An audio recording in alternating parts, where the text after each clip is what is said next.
Hello and welcome back to my YouTube channel. My name is Brenna and I am a human design reader and astrologer of the past 9.5 years, breaking down and deep diving all about human design in a way that highlights astrology and the astrological components that go into your human design body graph, and even more importantly for this video, the transits. So between about May 23rd to about May 27th, give or take, every year, we have a transit through 0 to 5 degrees in Gemini, or of Gemini, with the sun. So the sun is in 0 to 5 degrees of Gemini around the early 20s of May every year. And we're experiencing that energy right now. So I'm going to walk you through some of the highlights and the detriments, the highs and the lows that you'll experience during this week, or that you may experience in your human design body graph. If you are a manifesting generator, you'll definitely feel this. So you'll want to look to see if you also have gate 20 or a Gemini placement between 0 and 5 degrees in your human design body graph. If you want to pull up a copy of your chart to have it alongside you during this video so you can see where these aspects may be affecting you, how they may be affecting you during this season. As always, don't forget to subscribe and turn on the little notification bell so that you can get notified to be aware of the energy of the week ahead using human design and astrology. Without further ado, let's get into it. So if you have the gate of the now, or for this week of the year,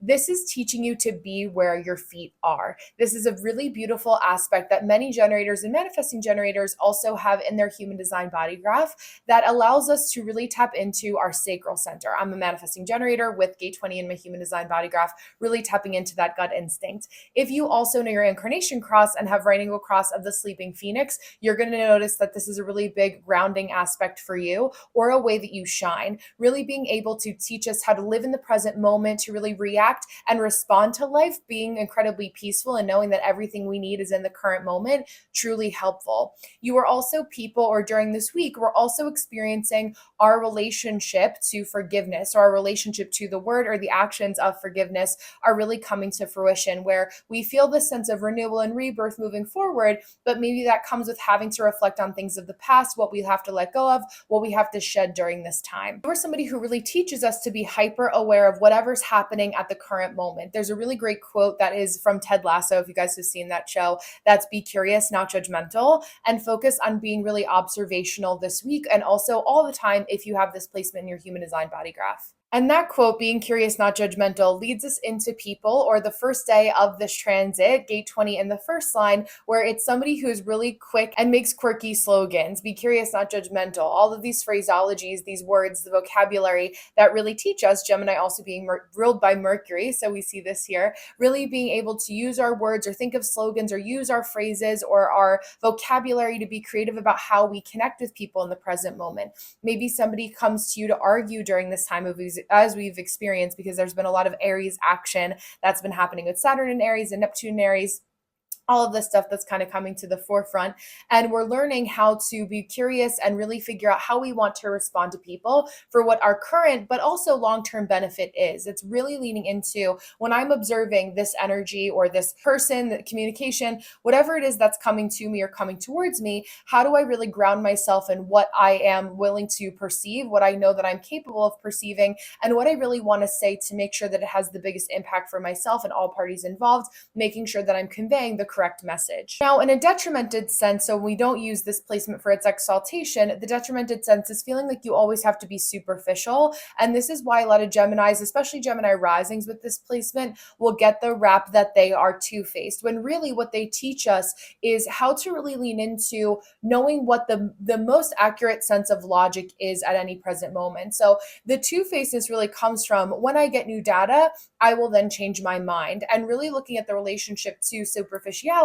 If you're using it for a detriment to always try to get ahead, or always trying to play life like a game, in the sense where you're always trying to pull fast ones on other people, or be super fake only for your own personal gain, that breeds more negativity, things along those lines, you're going to eventually have karma catch up to you. But if you do this with really looking at the lens of logic and really looking at the facts, being curious, not judgmental during this time, that will also really help you to progress moving forward. Now, during the second day of this transit, or if you are somebody that has gate 20 in the second line, this is known as the line of the dogmatist. And in its exalted state, you are somebody who really is able to refine, almost restrict. That's a big vocabulary word that's used in the human design community, human design literature with this placement. It's really being able to restrict what you are able to comprehend at the present moment, knowing that not everything is meant for consumption at this present time. Maybe it's overwhelming for me. I would overwhelm my mind, especially if you have an undefined ajna. It's that second triangle down from the top. This is where you're going to notice, okay, maybe I don't have to process everything right now,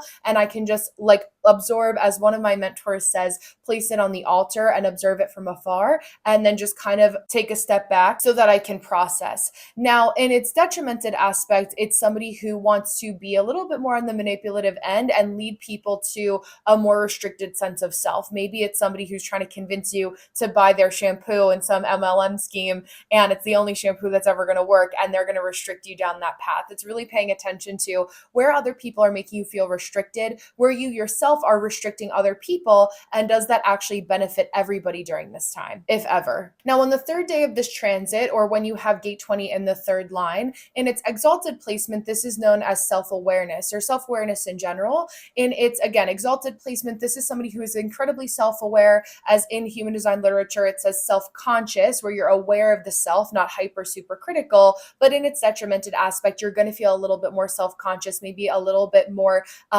doubtful of yourself, especially if you have gate 63 in human design, and feeling a little bit more downtrodden and always second guessing everything that you're doing if you're not aware. This is a period for self-reflection and becoming more self-aware, but not allowing yourself to beat yourself up because of where you feel like you may have not noticed blind spots before. This is the time that it's just shining a gentle light to illuminate what you haven't seen up until the present moment, to make sure that you bring more awareness to it and know how you want to act moving forward, or what you need to do to feel more aligned moving forward. In the fourth line, gate 20 in the fourth line, or on the fourth day of this transit, it's known as the line of application. In its exalted placement, or the beneficial aspects of this, is that it's a teacher who is observing their students put their energy, put their efforts, put their teachings, their lesson plans into real life action and application, where they're really blooming where they've been planted. They're saying, okay, now I have the wings, I'm ready to fly. It's interesting also because a lot of graduations have happened around this weekend, as we have seen. Maybe you've attended some, or have family members or friends or whoever who are graduating, and it's like, okay, I've given you the wings, now you can fly.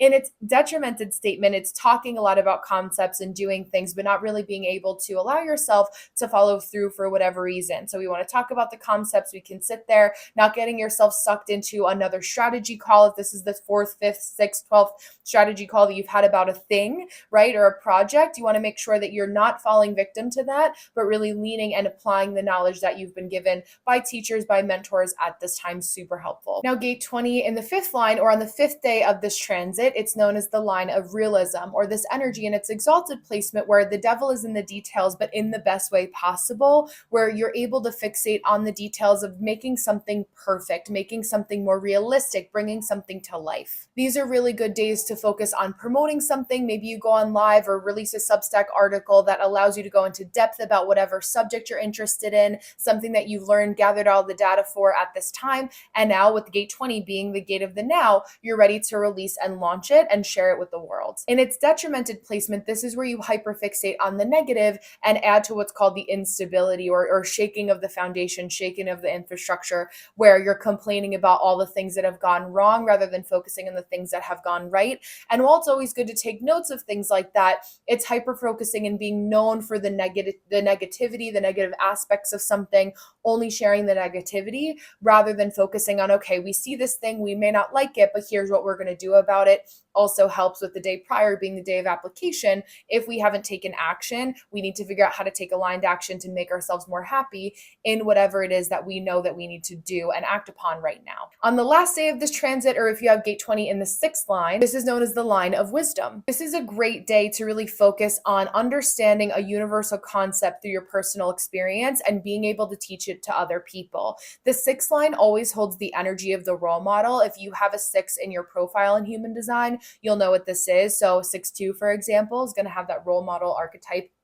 energy for sixes as well. And so it's a great day and the last day of this transit before we go into gate 16 to really highlight the things that you know to be true that you've learned up until this point and say, okay, I'm ready to launch, I'm ready to share, I'm ready to share through my personal experience so that it becomes a universal concept that my people, that my students, that the people I want to mentor are going to understand. And its detrimented placement or something you want to be made aware of is saying things for kind of like that pompous, like professor that's a little bit arrogant that they know so much and you can't possibly be as good as them because you don't know as much as they do. Just watching out for where you're kind of riding on your high horse here, or if you feel like you're leading from a place of sort of like self-fulfilling prophecy, self nourishment only, when really this is meant to be a placement where there's recognition for your guidance and your values, but that you're also genuinely giving something or delivering a message to somebody in a way that's truly going to help them. So I hope you found this video helpful. If you want to be in the know for what's going to happen next week, the energies we're going to feel based on the sun sign transits,